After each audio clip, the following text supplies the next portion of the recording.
Alrighty guys, this is snugsonblitz and I'm back with another video for you today. Yesterday, I shared with you my first honorable mention when it comes to quote-unquote sneaky tricks. Today, I'll be sharing with you my second honorable mention, and that is how to use loaders effectively. What do I mean by loaders? Well, from tier 7 through 10, and yes, a few in tier 6, there are numerous tanks that have more than one shell in the magazine. How to use these tanks effectively? Well, in my opinion, the number one thing you should be looking for is picking off targets that don't have much health left. If, let's say, you have a tank that can dish out 900 damage, look for targets that have about 600 health. If you have 3 shells ready to go, you'll be able to pop up, shoot 1, shoot 2, shoot 3 if necessary, and pick them off.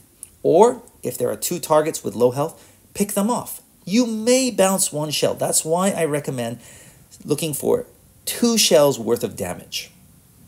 And second, your job is to dish out damage, not take a ton of hits. You are most effective near the end of the game where tanks don't have much health. So try and conserve your hit points at the beginning of the game. I have one game here for you today that I think will illustrate how to do that. And so, with that out of the way, let's jump right in.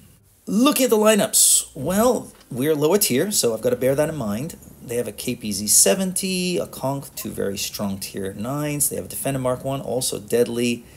They have 2 strong tank destroyers. We have an Action X, so that's good news.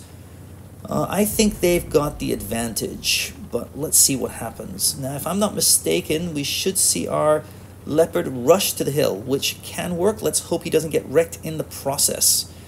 Fingers crossed, fingers crossed, fingers crossed. He takes 1 hit, 2 hits, but yes, he made it. Now, can I stop this defender from killing him? That's the question, because if we lose the hill and our Leopard at the same time, it could be bad for us. I did take a hit, but we are able to take out the defender, and we were able to keep our Leopard alive. So I took 1 hit.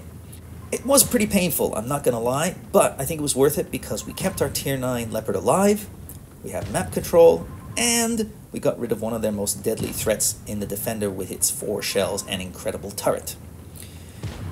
Now, there is one thing I didn't mention in how to use loaders, and that is knowing how to fake out enemy tanks. Good players count shells, that's for sure, but bad players don't really do such a great job of that, so you can sometimes fake them out. I don't recommend using that strategy until you really know what you're doing and who you're pushing up against. We have a guy sneaking around here, so I'm just going to turn my attention to him.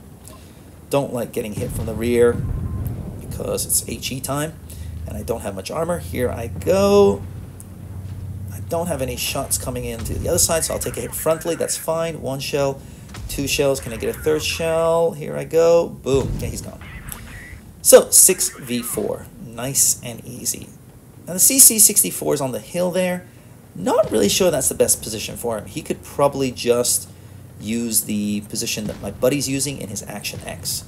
Our ISU is pushing up. I do not think that's a wise move. That guy's almost dead. The KPZ-70 knows what he's doing. He's luring us to their tank destroyers, which are sitting somewhere back there. I'm going to fire 1 shell. I'm going to fire 2 shells. I just want to keep them honest. Whether I hit them or not, that's another story. Our other tank takes the hill. Dangerous move, maybe, but it's okay. He didn't take too much damage getting there. Now the ISU is getting very aggressive here. I think that's going to be the death of him. But he hasn't pushed over the hill, so he's not completely suicidal, which is good news. Here's another of their tanks, and he's gone. So nice job, ISU there. But the KPZ-70 is daring us to come on over. He's like, come on over, come on over. He knows he's got the Borsig and the SU-130, is it? Or the Scorpion at the back there. So there's one of them. I'm just waiting for my gun to reload. Dum-de-dum-de-dum.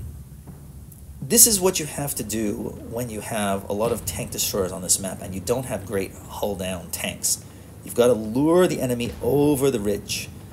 Just being patient here, waiting. Want to know where that Borsig is. He doesn't have a shot right now, but where is that Borsig? Come on, where are you, buddy? Are you sitting behind him? Are you in the other bush? Now our SU-130 is getting absolutely wrecked, which is what I kind of expected, and we still haven't found their Borsig, so he's somewhere around there. I think it's our Patton. He's a one-shot on the island over there. If he could move up, because he's got great spotting, that would be appreciated. I know that would cost him his life, so,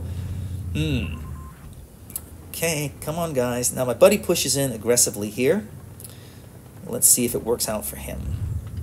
Can't support him from here. Again, I don't want to get 3 shells coming my way. Aha, there's the Borsig, and he is playing it really well, if you ask me. He's using that rock formation to prevent me shooting him from here. I'm not sure how much our team is able to hit him. Look at this. Nicely done, bud. Good work, Borsig. Staying alive for your team. And my buddy's going to get wrecked in 3, 2, 1, but we were able to take out one more tank. Now it's just the tank destroyers. Waiting for my chance. Okay, I'm going to fire 1 shell, and again, I'm just going for that reload. It's pretty much all over now because, yeah, they just don't have the guns. They don't have damage potential to finish us off, and there we go. I do think the Patton should have pushed in earlier and spotted them up. It would have been an easier game. I don't think the CC should have gone to the hill, but it makes no difference. We're going to win this easily. Got 2 shells left. I did miss that one, but I bounced the Borsig shell. So, should be golden here, but I don't need to because the CC picks him off. So I finish off the game with 1900 damage and change.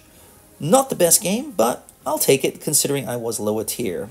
Oh, looks like one of my blind shots landed, so I end up with 2304 damage. Plus some spotting damage, so not bad, and top of the leaderboard. I will take it. So, this game didn't really illustrate exactly what I was talking about picking off targets, but I did focus my 3 shells on the defender early on. Then I chose my time to push in slowly. I didn't get too overly aggressive because I know that I can be most effective at the end of games when tanks are low health, just like that Borsig. Wasn't able to punish him for being the last guy standing, but you get the idea. At least I hope you do. That's all I got for you today. I'll see you tomorrow. Snugs on Blitz, out.